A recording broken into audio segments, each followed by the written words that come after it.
You're watching News 3, the Southern Illinois news leader. Live from WSIL TV in high definition. News 3 starts right now. As folks in western Kentucky recover from Tuesday's tornado, wild weather including hail and strong winds whipped through southern Illinois this Wednesday afternoon and evening.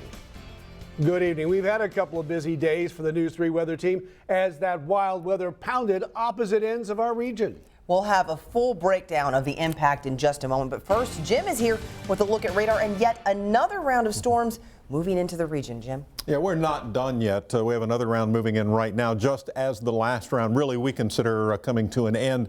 And I will tell you as we take a quick just overall look here at the local Doppler radar, what we're watching is what's once again moving into Randolph County. That's where things started a little earlier this evening. What moved through earlier during the late afternoon and early evening hours, for the most part, starting to diminish pretty quickly off to our east. This is not the only chance coming at us. Actually, back on west of there, it looks like another round coming in. So what are we talking about? We've got another round of storms coming in. Is it going to be as bad? We don't think so. But look at what's coming into Pinckneyville right now. We think the risk of tornadoes is very, very small. I won't completely take that off the table, but that's not what we're talking about tonight. It's going to be these storms that once again are pulsing up very strong, very heavy rain in areas that are already saturated. We already know we have ponded water in some locations, so flash flooding is a big concern for the rest of the night. But also the fact that these storms are showing signs as we look inside of them that they're already stacking up and likely producing some hail. Maybe not quite as big as what we saw earlier this afternoon, but hail that would qualify as being severe. And that's why you already see orange boxes. Randolph County, much of it in a severe thunderstorm warning. And then back to the west of there, stacked over around St. Genevieve. Again, we talked quite a bit about the storm starting there. Updates coming in, and you can see the storms getting stronger. This is a different type system that what we talk about a lot of times it's the sun has gone down, the energy will go away, they die off. Not going to be the case. Those storms, especially the ones off to the west, going to continue to build. New severe thunderstorm warning coming in now for parts of Perry County. You see the orange box. Pinckneyville, you're included. DuQuoin, you are not. And again, the big risk from this is once again going to be the chances for very large hail and damaging winds. And it looks like this round of storms is going to run until well after midnight. We'll bring you more on that coming up in just a few minutes. Thanks, Jim. There were reports of a tornado on the ground in Franklin County, but emergency officials say there is no major damage to report.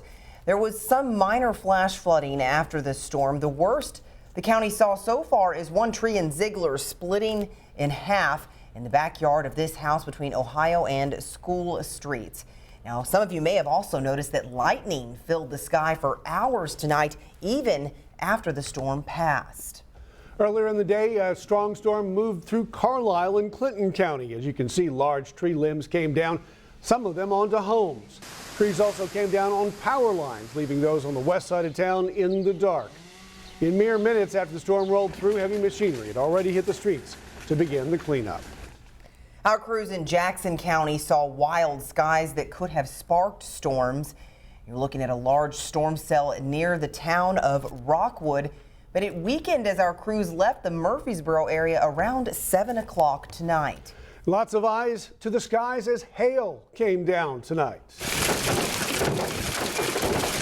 Look at that. Hail as big as 1.5 inches in diameter fell not far from the Perry-Jackson County line.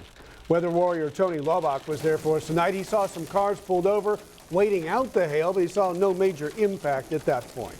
Also in Perry County, the storms brought lots of rain in a short amount of time.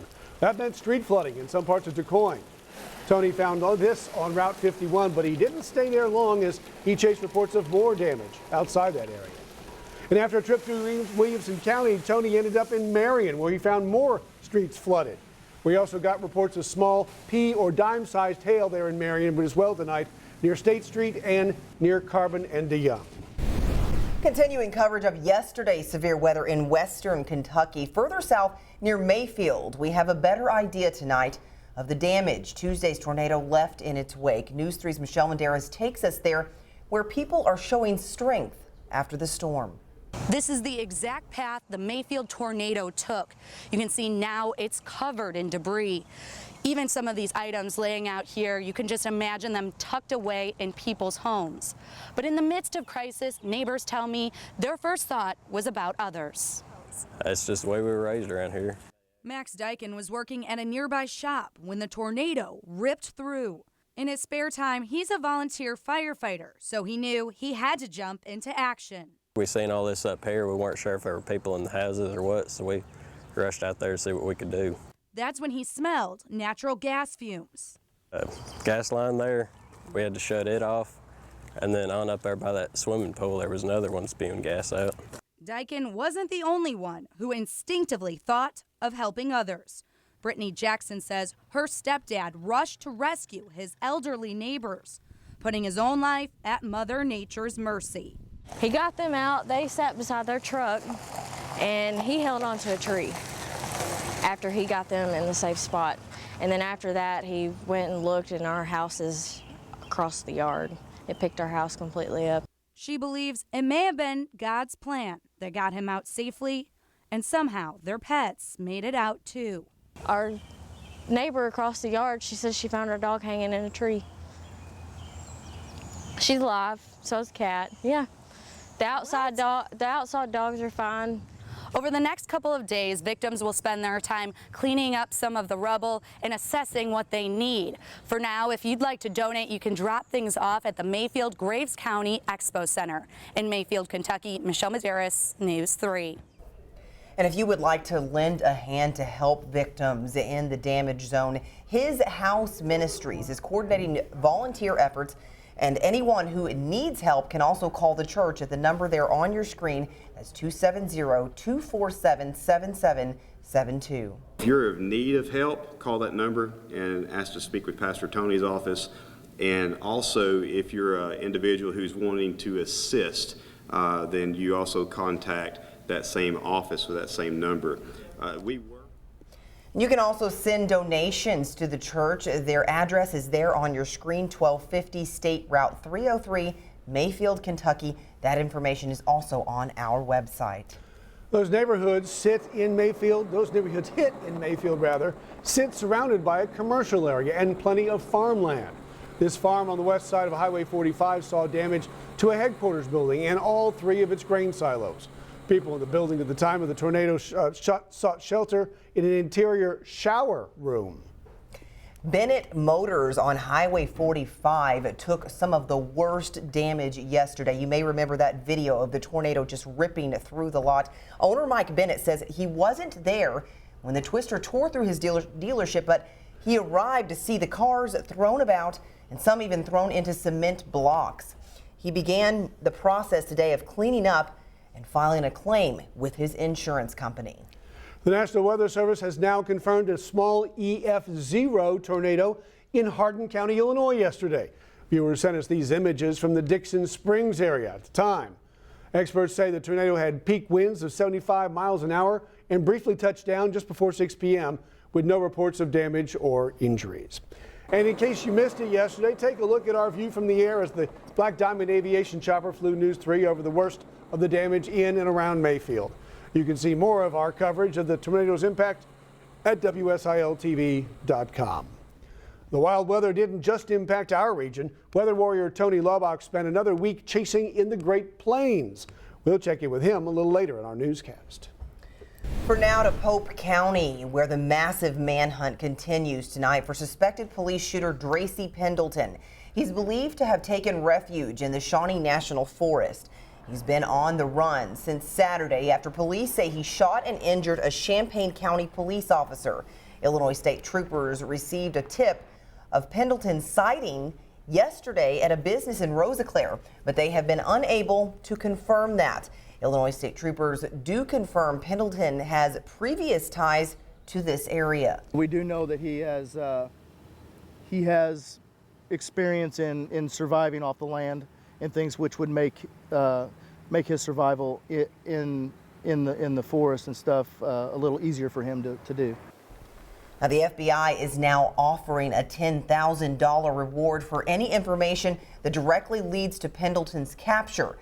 Police ask residents and hikers in the area to stay alert. And now down to Alexander County, where 7 former tenants of the Alexander County Housing Authority have sued the group, claiming racial discrimination and inflated rent charges. The suit asks for class action status.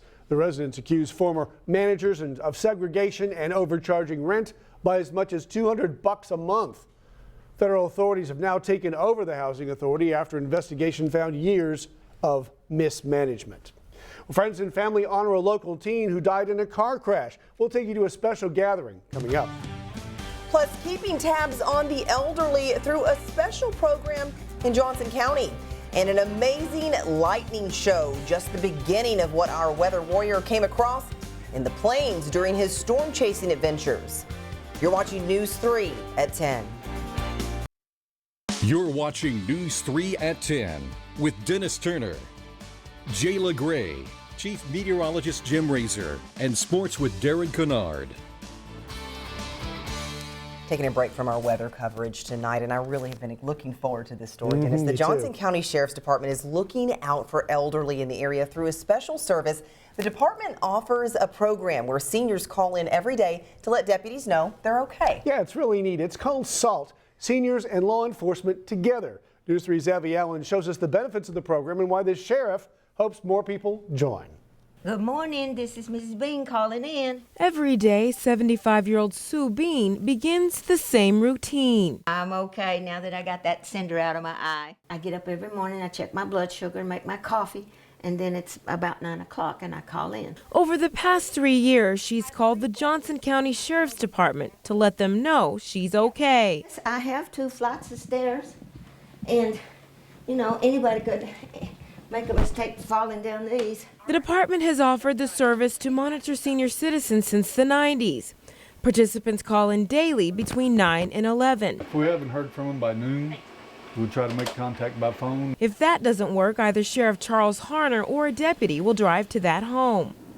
Harner says the more information they know beforehand, the quicker they can act. Such as medications, give us a key, emergency contact information. Over the years, the number of participants have dropped, leaving Miss Bean the only one left. The sheriff hopes to find others to take advantage of the service. This is the application for the senior call-in program. I know you've asked about it. Mary Hatton says she plans to look into it. I'll have to, think about it and fill it out. Bean says she hopes more people consider the program because it's given her and her family some relief. This program is comforting for them to know that at least I'll check in with somebody every day and know that I'm okay once a day. In Johnson County, Evie Allen, News 3. The program also offers a care tracker bracelet to help track people with dementia and Alzheimer's. To learn more about the service, you can call the Johnson County Sheriff's Department. Well, a wide range of hail sizes falling all across the region tonight. These are just some of the pictures sent to us by News 3 viewers. It has been a volatile week so far. Could we see more storms in the coming days? Putting accuracy first. This is News 3 weather. We are not done with storms yet. The next round building into the region right now. The last round, the remnants even starting to fire back up. Parts of White County and Hamilton County. You can see a little more activity starting to build. We've zoomed in just a little bit what's going on in Perry County right now. Looks like to us it's capable of producing some small hail. There might be a couple of cells in there that can produce a little larger hail, but certainly what's coming through Randolph County looking a little more dynamic. We think we can see a little more wind moving around in that, and certainly much bigger returns. Both of those storms are currently warned by the National Weather Service with severe thunderstorm warnings. The biggest risk, again, from the large hail, the potential for large hail, and possibly some damaging wind gusts. I think the risk of tornadoes has dropped considerably. Of course, we've had the one report that has not been confirmed today. Other than that, all the wind damage reports we've had, we feel pretty certain straight line winds. So we think as we move through the rest of tonight, still a chance. We see some damaging winds of the straight line variety, the chance of a tornado small. And honestly, when it's all done, whether it's a tornado or straight line winds that create the damage at your place, it doesn't matter which one it was. It's still wind damage, and the safety measures are exactly the same. But we'll be watching this band of storms. We expect them to spread a little more to the east and make a sag to the south. The one spot I think is going to stay relatively quiet tonight is where it's much cooler, and that would be from Evansville, Indiana to Carmi to Mount Vernon, where temperatures are running in the mid-60s. Some cooler air has moved in there to stabilize things a little bit.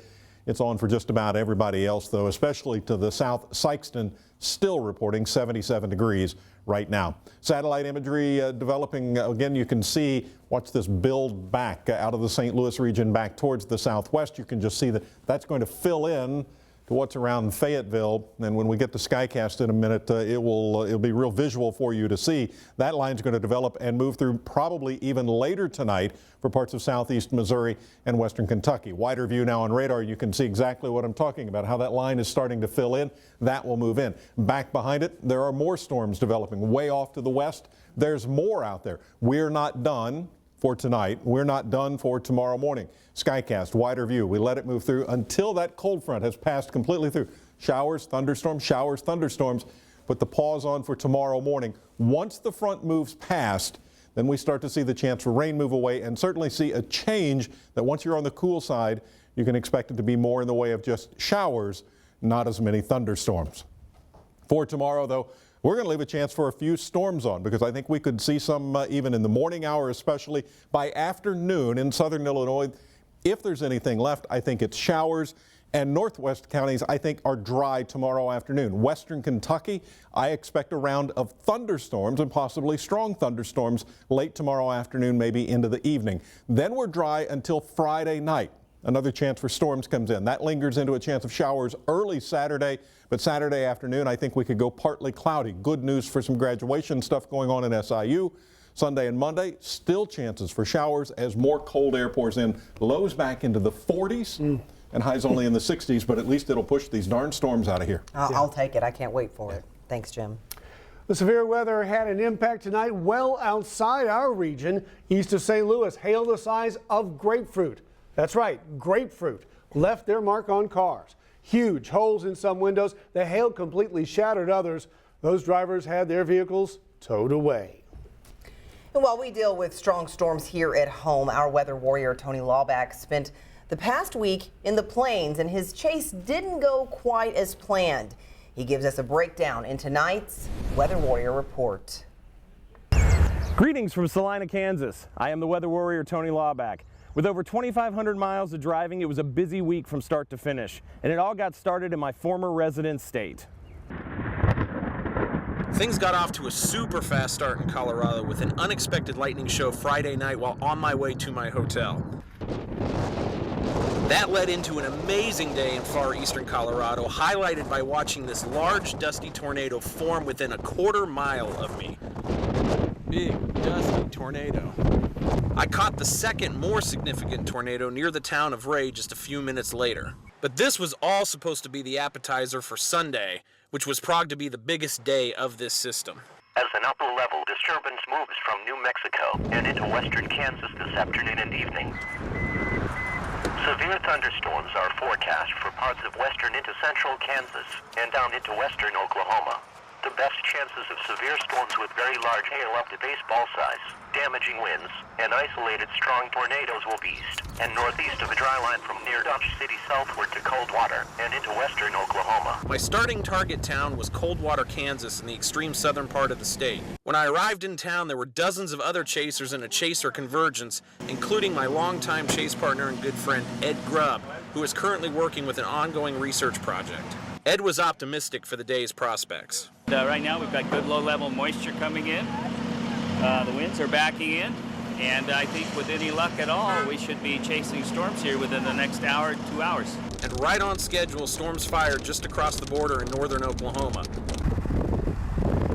It was slow to get itself together, but the storm began to step itself up later in the evening. So I've been on this storm for about an hour and a half right now, and it is finally starting to get its act together to my west. While repositioning, the storm really started to improve. Now, I'm starting to really see some cloud-based rotation in this thing. I think this is about a cycle or two away from really becoming a show. But that was as close as it would get. The storm would quickly die as it ran into cooler air, putting an end to the chase day. Pretty much a bust overall, and that's how it is in chasing. I mean, not every day is going to pan out. We're going to get ourselves into town tonight, and we'll see what happens tomorrow. The following day, I targeted northern Kansas as a secondary target play to southern Oklahoma.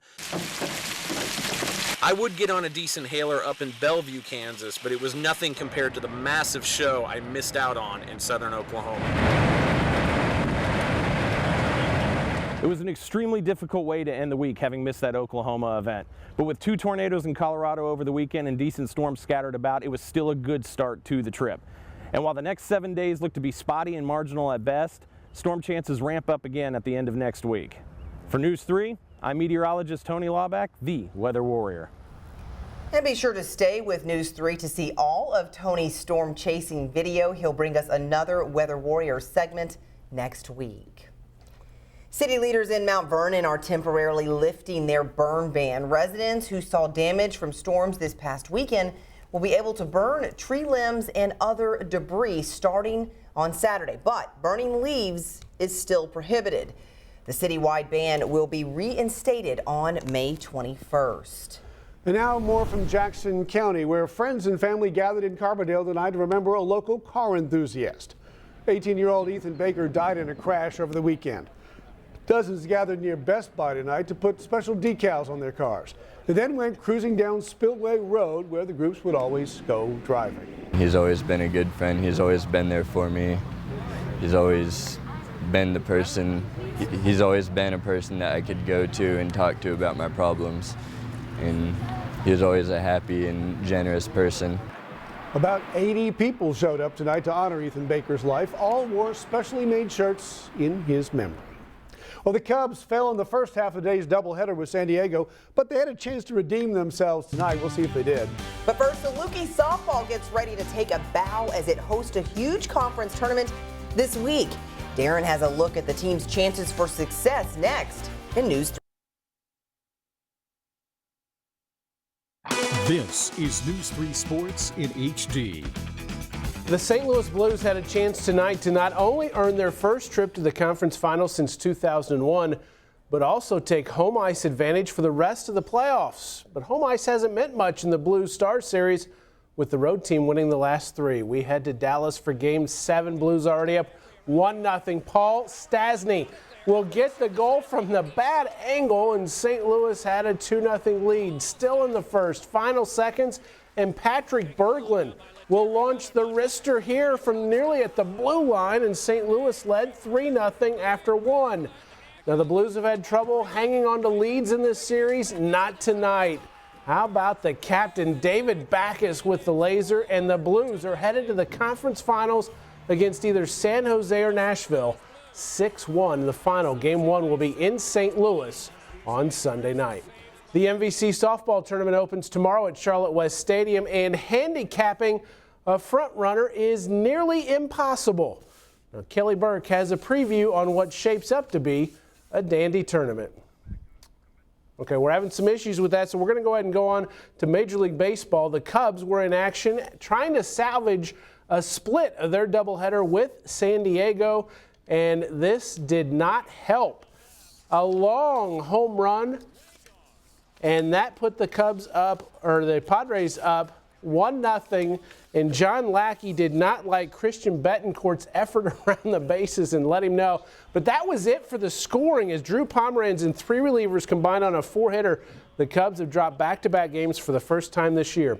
1-0 the final. The White Sox lost this afternoon to the Rangers 6-5. The Cards lead the Angels 4-0 in the fourth inning. So now let's go to Kelly Burke as she previews the Valley Softball Tournament, which starts tomorrow in Carbondale. SIU groundskeeper Corey Reckenberg and crew are ready for whatever elements Mother Nature may throw at them this week. All hands on deck, and we'll put the tarp on and take it off probably 10 more times in the next 2 days. But when it comes to the favorite for this year's MVC softball tournament, it's wide open. Everybody knows everybody so well that it comes down to who really executes that day, and that's why the team that gets hot at the end of the season usually plays the best and ends up having a lot of success in the tournament. While every team covets a top 2 seed and double first round bye, it hasn't meant much in terms of the eventual champion. I felt like it really turned when we went to an 8-team single elim, and so the higher seeds weren't playing at all on the first day, and maybe they'd come out and watch, or maybe those lower seeds would get on a roll. But it's been 4s and 5s, and last year an 8 seed, and it's been a lot of lower seeds winning.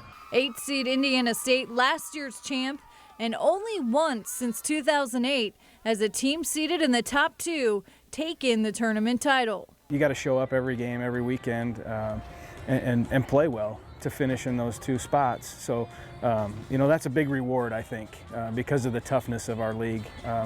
but really it doesn't help you when it comes to conference tournament time. SIU coach Carrie Blaylock, whose school plays host, would love to end the Salukis' longtime drought. I have not won a tournament since my first year here, so 26 years. It would mean everything in the world to me, you know, and I think the kids too, and I'd love it just for the kids, but it's so hard, and that'll tell you. I mean, we've had such great teams here, but we've made it to the championship game several times, but you know, it'd just be great, again, to get on a roll and for these kids to experience it. And with so much parity top to bottom, just getting to Saturday may be the toughest part. In Carbondale, Kelly Burke, News 3 Sports.